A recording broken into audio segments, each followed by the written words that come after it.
Hi everyone, I'm Dr. Lin and I'm a GI Fellow at University of Pittsburgh.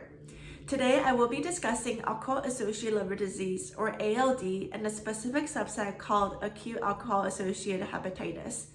The liver has many functions and one of its jobs is to break down alcohol. If you consume more than it can process, the liver can become badly damaged. ALD is caused by long-term unhealthy alcohol use. For men, that's drinking more than 5 drinks per day or more than 15 drinks per week. For women, it's more than 4 drinks per day or 8 drinks per week. It's important to talk about ALD because its prevalence has surged in the past decade and it is now the fastest growing indication for liver transplant. The good news is while ALD is common, it is preventable. I will be focusing on acute alcohol-associated hepatitis, a form of ALD that often requires hospitalization. Alcohol-associated hepatitis is an acute inflammation in the liver caused by drinking too much alcohol. Symptoms may include yellowing of the skins and the whites of the eyes, loss of appetite, nausea, and tiredness.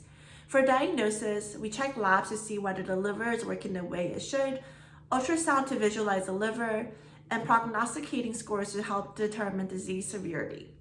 While the patient is hospitalized, we check for infections, monitor for signs of withdrawal, assess whether the patient is a good candidate for steroids, manage liver-related complications such as fluid buildup in the belly, ensure patients is receiving adequate nutrition and physical therapy, and during this time, we will determine transplant candidacy as patients tend to be very sick. Currently, steroids are the only recommended medical therapy for acute alcohol-associated hepatitis. While studies show that steroids help with short-term survival, it does not improve long-term survival. Long-term prognosis is dependent on abstinence from alcohol. How about liver transplant? Traditionally, patients who have not been sober for 6 months do not qualify due to concerns for return to alcohol use and organ allocation.